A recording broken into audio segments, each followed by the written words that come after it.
शेर और मच्छर की कहानी। जंगल के राजा शेर को अपनी शक्ति पर बड़ा घमंड था। वह स्वयं को सबसे शक्तिमान समझता था, इसलिए जंगल के हर जानवरों पर अपनी धौंस जमाता रहता था। जंगल के जानवर भी क्या करते, अपने प्राण सबको प्रिय थे, इसलिए न चाहकर भी शेर के सामने नतमस्तक हो जाते। एक दिन दोपहर के समय शेर एक पेड़ के नीचे सो रहा था। वहीं एक मच्छर भिनभिना रहा था, जिससे शेर की नींद में खलल पड़ रहा था। वो एक मच्छर से बोला, ए मच्छर, देखता नहीं मैं सो रहा हूँ, भाग यहाँ से, नहीं तो मसल कर रख दूंगा। मच्छर बोला, क्षमा करे वनराज, मेरे कारण आपकी नींद में व्यवधान उत्पन्न हुआ, किंतु आप मुझे ये बात नम्रता से भी कह सकते हैं। आखिर मैं भी इस धरती का जीव हूँ। अच्छा, तो तू छोटा सा मच्छर मुझसे जुबान लड़ाएगा, और क्या गल कहा मैंने? तुम मच्छर हो ही ऐसे कि कोई भी तुम्हें यूं मसल दे। मैं तो ये बार बार कहूँगा, क्या बिगाड़ लोगे तुम मेरा? मच्छर को शेर की बात और व्यवहार बहुत बुरा लगा। वो अपने साथी मच्छरों के पास गया और उन्हें सारी बताई। सभी मच्छरों को शेर की बात चुभ गई। उन्होंने तय किया कि इस संबंध में एक बार सब मिलकर शेर से बात करेंगे। सभी मच्छर शेर के पास पहुँचे और बोले, वनराज, हमें आपसे बात करनी है, जल्दी बोलो, मुझे तुम जैसों से बात करने की फुर्सत नहीं है।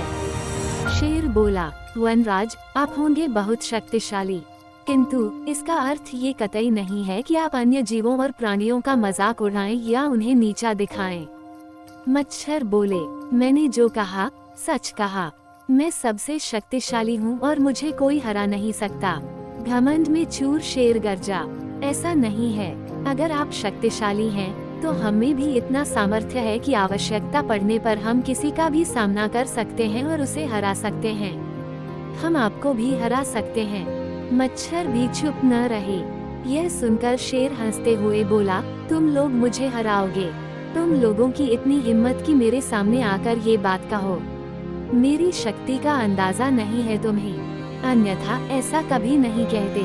अभी भी समय है, भाग जाओ यहाँ से, नहीं तो कोई नहीं बचेगा। शेर के घमंड ने मच्छरों को क्रुद्ध कर दिया। उन्होंने ठान लिया कि इस शेर को मजा चखा कर ही रहेंगे। वे सारे एकजुट हुए और शेर पर टूट पड़े। वे जगह जगह उसे काटने लगे। वह दर्द से करा उठा। इतने सारे मच्छरों का सामना करना उसके बस के बाहर हो गया। वह दर्द से चीखता हुआ वहां से भागा, लेकिन मच्छरों ने उसका पीछा नहीं छोड़ा। वह जहां भी जाता, वे भी उसके पीछे जाते और उसे काटते। आखिरकार शेर को झुकना पड़ा। उसने हार मान ली। वह मच्छरों के सामने गिपड़ गिराने लगा, मुझे बख्श दो, मुझसे गलती हो गई, जो मैंने तुम्हें तुच्छ समझकर तुम्हारा मजाक उड़ाया और तुमसे बुरा व्यवहार किया।